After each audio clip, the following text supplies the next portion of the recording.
2020, we won the 2020 election.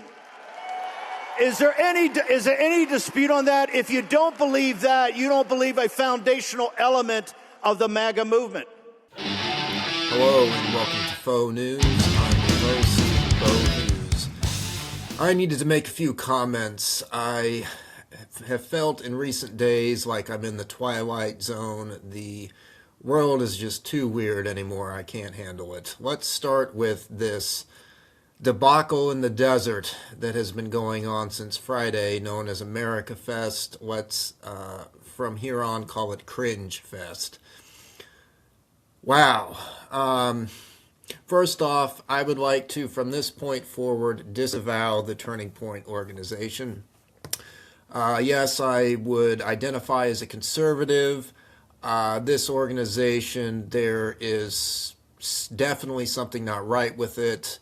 I like a lot of people before Charlie Kirk was assassinated, I'd heard of it. I knew he was affiliated with it, that there were other well-known conservative voices that were affiliated with it. But I didn't know, a whole lot about the organization, let's say that. Right at this point, though, I will say it's giving me the creeps, and let's talk about that. The biggest reason I'm calling this Cringefest is I'm quite frankly aghast at this point that they had Steve Bannon speak at this event, I believe on Saturday night, day 2 of Cringefest. Unbelievable. That's the biggest reason why this organization has some dirty undertones to it. I can't believe they had him speak there. He is, as I said in a previous video, you can check it out. I did a video on Steve Bannon that was pretty much a thought piece, because that's sort of the problem with him. He's got a very strange background, and when you couple that with his ties to this whole Epstein saga that we found out here about a month or so ago with the release of these emails, he is a very shady figure that one should tread lightly. Let's put it that way.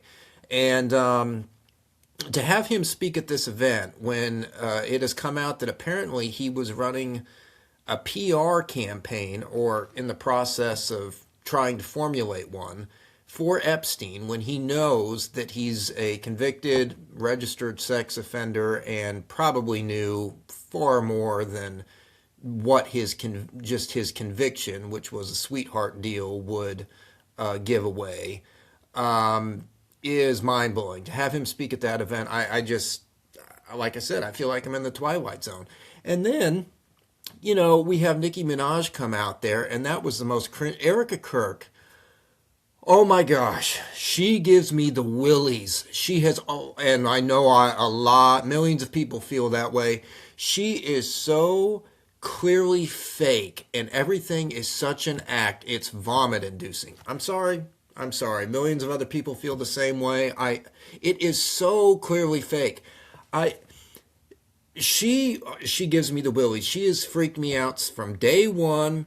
What is with the superfluous eyeliner, and you look like one of these women in like Hollywood, or one of these social media influencers that like tries to go for the witch look, but yet you're going around like trying to paint yourself as this like trad wife of this like conservative value revival. It's like so bizarre, and the constant dabbing of the eyes with nothing there. Shabbat Shalom, like.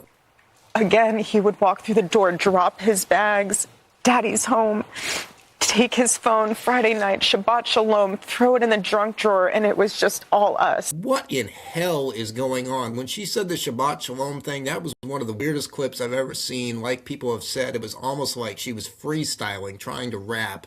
I don't think that just came out like, just happened to come out that way. So weird. And then let's go further into the Twilight Zone. Then we've got Trump making this totally random speech the other night. Over the past 11 months, we have brought more positive change to Washington than any administration in American history. There's never been anything like it, and I think most would agree.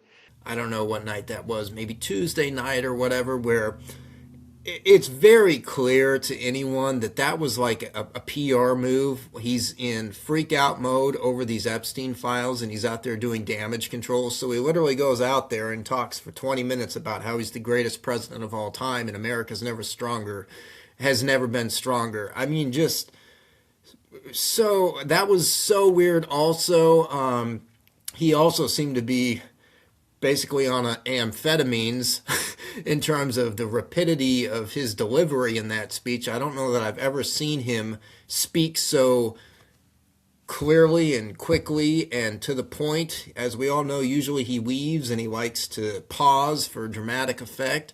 I thought he just seemed totally different than usual, even I think in speeches that I've seen him do in the past where he's reading from a teleprompter. It's, not just improv.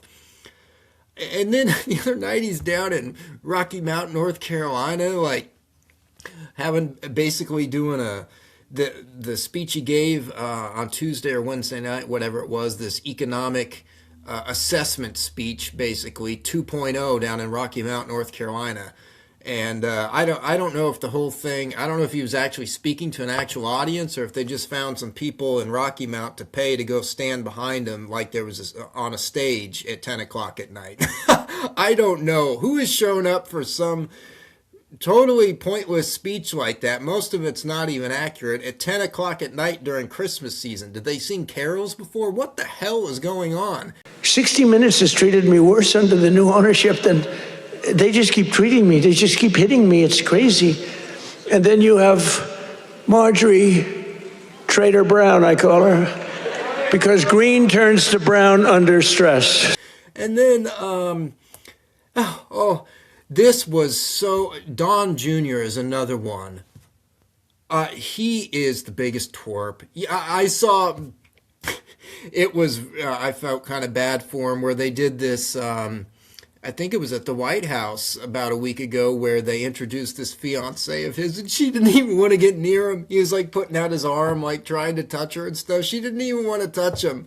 And to thank Bettina for that one word, yes. It's almost, when you go down there and it's like you're going to go and you're trying to ask and you're not sure what the answer is going to be. It's always a little bit rough, but she said yes. So that's a big win for the end of the year. It was like, I felt bad for him. That was super cringeworthy also. But he has always just seemed to me like the biggest twerp. He's just so hard to listen to. But a 25-year-old has no idea what they're doing when they're signing for their student loans. The most elite in America, the academically inclined. It just seems so forced and not authentic, the things he says. And then he gets Trump on speakerphone at Cringefest, and he sounds like a grandpa that's sitting on the sofa, and he's kind of, out of it. No disrespect to grandpas. I love my grandpas. But, he's kind of not all there, and he's just sitting on the sofa, like, talking to his grandkids while they're, like, I don't know, at the beach or something. It's so weird. Mr. President? Can you guys hear? I want to be with you. Well, Dad, there's literally... Everybody, Don, go have a good time and say hello to Erica. Go have a good time, everybody. Oh my gosh. And the Nicki Minaj thing, it wasn't so much Nicki Minaj herself, but Erica Kirk. And we are so blessed to have you. We are so grateful. I mean... Thank you. I'm honored to be here. I am honored to be here. Thank you for having me.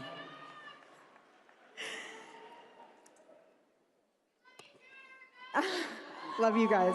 Her just over the top, ridiculous, so obviously fake performance. That was on full display, I thought. It just so hard to digest. actually impossible to digest. Like I said, I'm disavowing Turning Point from this point forward. I'm not going to go Candace Owens here and try and, revisit the assassination or whatever. Even if you take the assassination off the table, I mean, completely take it off the table, I don't trust that outfit worth a damn. And it's very clear that they're trying to make this full frontal attack to like totally steal the whole conservative movement. I don't think they're going to be successful in that, because I know I'm not the only one that sees through all the bullshit and the performance and what the hell is actually going on here. So I don't think they're going to be successful. I hope they're not, because I don't want to be affiliated with that outfit. I cannot believe they had Steve Bannon as a speaker. And it's disrespectful to Charlie. Also, he stood on a stage with Charlie in the summertime and basically lied because he's up there demanding for the release of the Epstein files when he hasn't told anyone, of his close ties to Epstein and all of the supposedly hours and hours of interview footage that he himself has. So yeah, I think that's all I really have to say. I couldn't keep mum on this. I needed to give a few comments about Cringefest, and I hope, for the love of God, I hope this country will get its shit together and come up with a respectable centrist coalition, because it just seems like it's a freak show on both sides of the aisle, and as always you have to wonder if that's intentional to develop a uniparty, basically divide and conquer. But I hope that happens. We will have to stay tuned. I think that's it for now. Thanks for tuning in. As always, it's not fake news, it's faux news.